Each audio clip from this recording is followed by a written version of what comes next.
Hi, it's Alex from Laughing Place. You're watching Laughing Place on Location.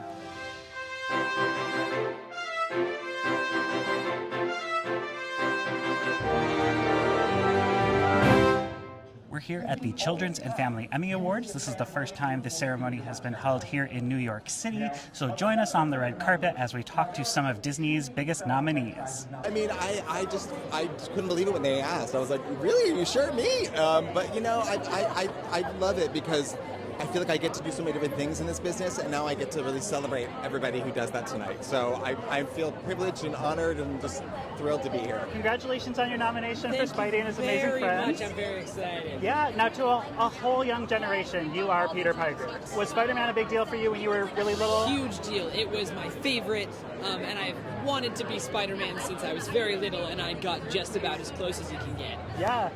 Now this show has really taken on a mind of its own. Like, it's running longer than most preschool programs ever get the chance to. Yeah. What's it like each season getting to find out, like, what's the theme? Like, this time we're going firefighter, or... Yeah, totally.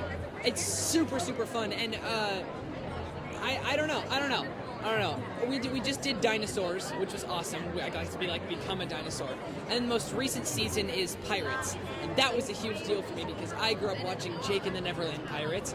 And so I got to ride on boats and sing pirate songs. It was, I don't know. It was my childhood. It was very fun. Congratulations on your Emmy. So much. Not only did you win it, but you won it right here where you live in New York City. I did, in New York City, where the home of it's funny, it's like my favorite. I don't know, I feel like there's so much sort of craftsmanship and artistry that happens here in New York between theater and, the sort of intimacy of the voiceover booths that I've always worked on here, and it's really special. It's so exciting, and also to be in this beautiful venue. I'm a singer, I've seen so many performers here. This was wild. That's awesome. Now, what do you think it was about this role of Crabula on RoboGobo that really caught the attention of the Emmy voters? I have no idea. She's a very, honestly, I've been waiting my whole life to play this to be the right age for this kind of character. She's sort of an entitled, hilarious, giant beast of a crab. So I think there's just something very sassy and brassy and kind of one of those satisfying, I'm actually in middle age, and it's fun to sort of play her that way. I keep hearing feedback from friends who have seen the show who all say episode 6 is their favorite, which is your episode. Thank you. Now, what did it mean to you to get this nomination for voice performance? It meant everything. This is a role that I put my entire all into. I really dug deep and pulled out all of my insecurities for this role. And it just means a lot that it's been recognized. So thank you. Yeah, and you're part of a very specific moment in Pixar history. They'd never done an original TV show before. Yes. What was that like, even getting the casting call? The casting call, honestly, I found this casting by myself when I was 14. So to be here now, it's kind of insane.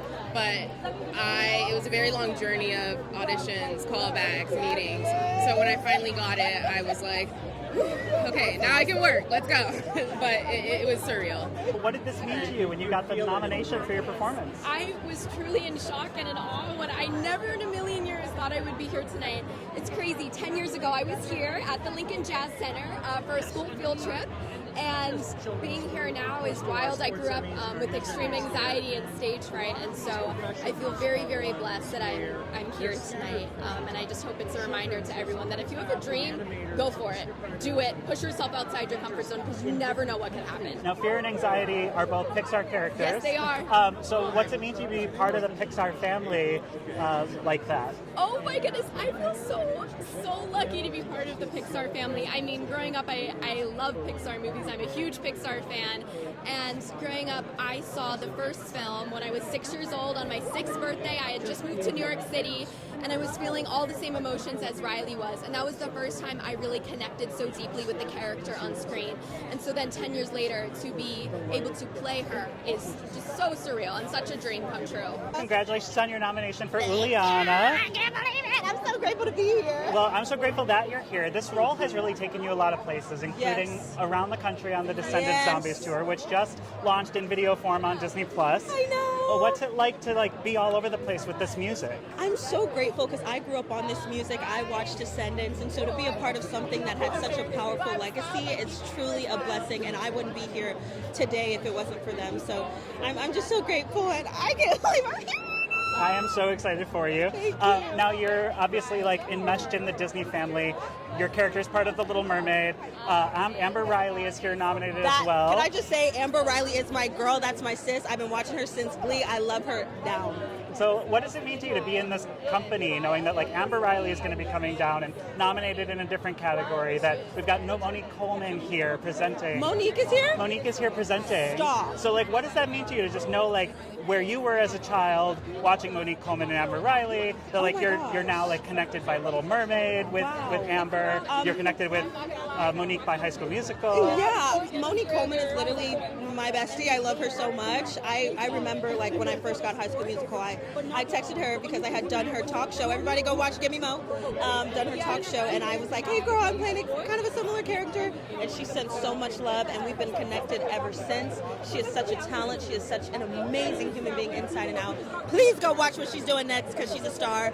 Amber Riley, I've been such a fan of her. She is so genuine and so kind. And to be in the same space as her is a blessing. Her voice is insane, and she's so sweet. And so to be in this family with so many important women, black women that came before me, that opened up the doors for me, is a blessing, and I do not take it for granted at all. Oh yeah, it was such a process, from the illustration process to fabric swatching, being able to get the right fabric so that characters like Red could move around and run, and the agility that she needed. We leaned in heavily to all of the descendant characters. Like if you were Cinderella's daughter, we made sure to add that sparkle and that glitter to the outfit to just add that little touch on it. So yeah, we really, really leaned in. Queen of Hearts those were very intricate, career-fulfilling costumes to make. The red dress with the roses, it was like a 3D fabric print that we did. It was amazing. Now, Dara Reneé is here tonight, nominated for her performance in the film. What is that like to see somebody that you outfitted, sharing in the celebration at the same award show? It's amazing. She's such an amazing person. She has such a beautiful spirit. Her costume was beautiful. The iridescent colors, all of the changes that we went through, the hair that went with it was beautiful. So I feel excited about being here with her tonight and sharing the stage with her. What was it about these particular songs that you think spoke to the powers that be to get here? Well, I'll talk for Rise Up, Sing Out. It's a show that celebrates immigration and immigrants, and we're all immigrants here, and I think at the moment in particular it's kind of there's an ugliness around it just because of the narrative that's put out there. So it's just great to be part of something that tells a positive story of immigrants and immigration in the United States. And I guess we didn't think about that when we wrote it, but watching it back with the animation, it just displays that really well. So lovely thing to be part of. And when it comes to Rise of Red, obviously this is Red's Christmas, so kind of a standalone song outside of the film. It's almost a tradition with Descendants to always have a holiday twist. Yes, and really fun to get to do a holiday song for a villain, because you're kind of threading the line of how can we make it sound evil but still kind of make it sound holiday and celebratory. So that was really fun to kind of experiment. And Kylie Cantrell, who sings the song, is just one of the best singers on planet Earth, and just such a treat to have her come in and do her thing and really kick it up a notch and take it all to the next level. So that was always really fun to see her songs come to life like that. Yeah. Did you write any songs for The Rise of Red as well, beyond Red? We don't have songs in the Rise of Red movie, but guess what? We actually wrote the song for the finale of Descendants 5, which is about to come out. Yeah. Wicked Wonderland. This summer, Wicked Wonderland. Hello again. Hello again. Congratulations. Now the song's called Grow Your World. You just grew your trophy collection. Oh my God, yeah. What does this moment feel like?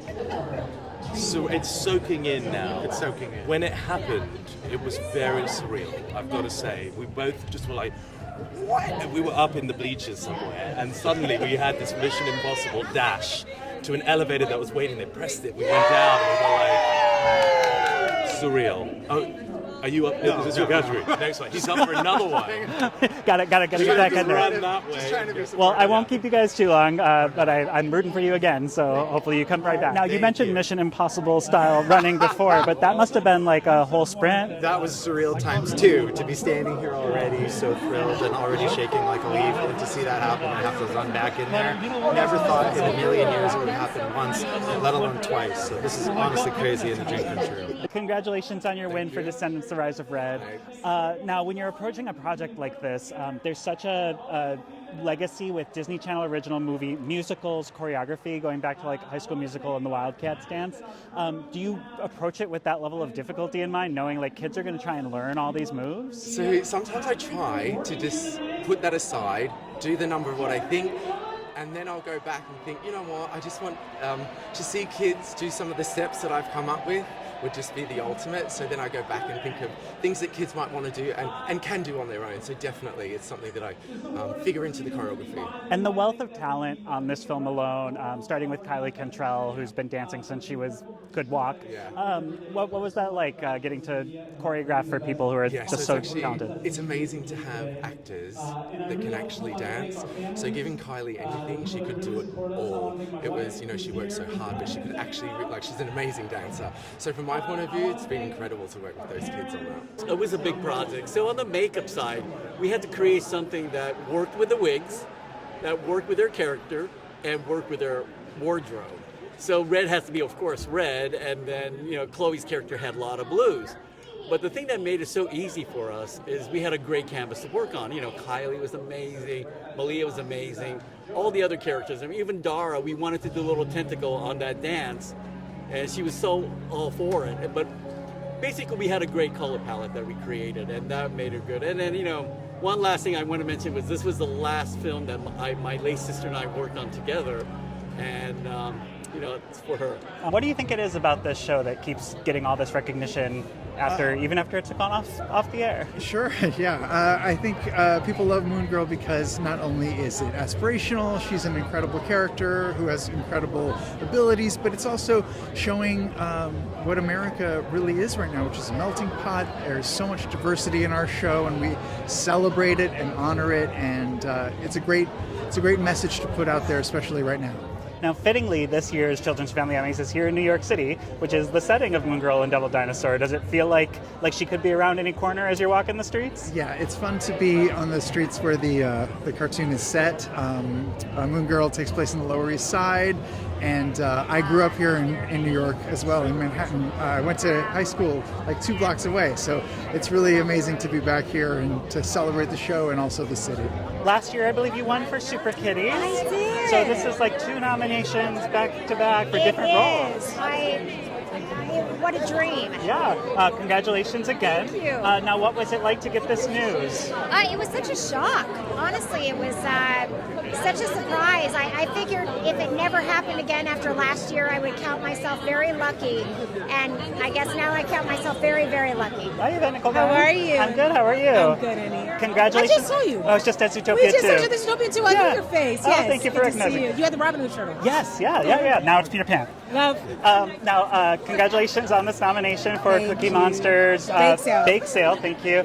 Now, what does it mean to you to be nominated in this category? You've worked so much in children's media. I'm such a Sesame Street fan and Sesame Street kid, and so to be a part of something where Cookie's involved, and I got to work with Bert and Ernie and Elmo and all those amazing puppeteers. So I don't know. I don't even have the words. Yeah. I'm just floored. Are their hugs as warm and fuzzy as they look like they would be? Their hugs are as warm and felty and fuzzy and feathery as you imagine. Congratulations. Obviously, the show has been well celebrated already, A Real Bug's Life. Now, what do you think it was about this episode that made it stand out? Oh, that's a tough question. This episode, I think it's because it's about love. I don't want to sound get mushy and be cliched, but if it's a really hard sell making a show about bugs. And the challenge we had in the edit, of course, is how do we make these things that you would, either overlook or kind of recoil at, spiders, bugs, nasty things like that, but show that they fall in, they don't fall in love, but do you know what I mean? Just to show that their lives are just the same as ours. They they make homes, they find a life partner, and then they, eat them after they, done reproducing with them, apart from that. So yeah, I just think it's that love thing, that kind of connection there. It's the universals in bugs that everyone can see, and that's our challenge. That's our job of kind of going, I can see a lot of myself in that firefly, or I can see a lot of myself in that moth. I think it was a very bold show. It was all set in a single night about a lunar moth heading out on his first date. I think it was very relatable. I think even though it's tiny little creepy crawly, just the size of your finger, it was a relatable story and beautifully filmed, all at night. Magical colours, an escapist world, but also that one that's in the United States. A lot of people kind of had been to the Appalachians, so yeah, there was so much came into it. Very clever script. Everyone played their part. The Mandalorian was very family friendly, but Skeleton Crew really expanded that with kid leads. As an editor, could you feel like this was something that was really going to touch more for the kids and family audience than The Mandalorian? Absolutely. We thought this was going to be a show for everybody. We thought it covered every single base. We still think it covers every base, but especially kids. The actors, they did such an amazing job. They were such pros. They were so emotional, and it was so surprising to me as an editor what their abilities were. And so we would be in the editing room thinking, how do these kids do what they do? This is going to touch so many people, and it was an exciting space adventure, and it was Star Wars. Like, what more could you ask for? So yes, we really believed in the editing room that it was going to touch kids and adults alike. Skeleton Crew was very intentionally made with families in mind. I wonder if you could talk about how that might have changed the approach to the visual effects. Or if it did. No, we took it just as seriously as we take any of our future work. I love that we're doing genre experiments with Star Wars and making content for all different age levels. For example, I love Andor, but that is a more adult show. And the one really fun thing about Skeleton Crew was that it was unabashedly meant to be friendly for the whole family. Now, when you're dealing with sound mixing on a show that is inspired by the Star Wars universe, which really pioneered a lot of modern sound mixing, do you feel the weight on that, even though this is aimed at like a preschool audience? Yeah. Matt Wood and Ben Bird were kind of watching us from afar, and they gave us a thumbs up for what we were doing, and I just feel that was in itself special. I've said it before that these are iconic sounds in an iconic world with iconic characters, and we just wanted to do our best to kind of like enhance them as much as possible, especially with animation since there's no sound. And we did a ton of Foley on this. The mixers really kind of like gave everything life, and we had an amazing composer. So I mean, I couldn't have asked for a better, production crew and everybody. So, and it's Star Wars. Like, my name is in the lights, it's in the stars. We have a fantastic cast. Just every single person on the crew is fantastic on the cast, and Sarah does such an amazing job of helping guide them to what we're looking for, helping make sure that our scripts really come to life, not just in the animation, but in our voice acting, and our crew and our director are a huge part of that. Yeah, and Jeff has a really clear vision of what he's looking for in each of the episodes and what he's looking for his cast to do. And with that, we're able to help him execute that and find that, so it's been great. Yeah, and you get to play in the MCU sandbox, but in a way that lets you really play. You don't have to be so much beholden to everything that's come before or will come after. Does that give you a lot more freedom when it comes to voice directing and who you've even chosen to play voices? Totally. I think us being able to work outside that box allows us to bring in people like Nick Winger to play Iron Man, or Robin Eckendowns to do Doctor Strange, or of course Hudson Tatum to do Spider-Man. So it frees us up and allows us to work with some super talented individuals that aren't yet in the MCU, and really make them feel like they're a part of our world, because they are such a big part of our world. I know you best for Phineas and Ferb, and I know taking over the role of Ferb was a big deal for you. Massive. Were you a Tiny Toon Adventures kid? I grew up on Tiny Toons. We wore out that VHS of How I Spent My Vacation, which, by the way, it is not how I spent my summer vacation. Is that not the most Berenstain Bears thing you've ever heard in your life? It's like a full Mandela effect. Really? I've always said summer vacation. Same. Okay. Big same. But I went back to that box cover. Okay. I was wrong. Well, obviously you're in the Warner Brothers family, so you can go to Happy World Land, but you're also in the Disney family. That's great, because that's what I need to do. But you can also go to Disneyland, and I feel like Happy World Land is just a big old parody of Disneyland. Are you like a huge Disney kid outside of Phineas and Ferb completely. too? Vincent Martella, who plays Phineas, is actually my best friend, like in real life, and we have Disney passes and go to the park as often as we can. Thank you so much for watching this episode of Laughing Place on location. Please join us next week when we're coming to you from the brand new Disney Cruise Line ship, the Disney Adventure. Take care. Have a great day. Bye.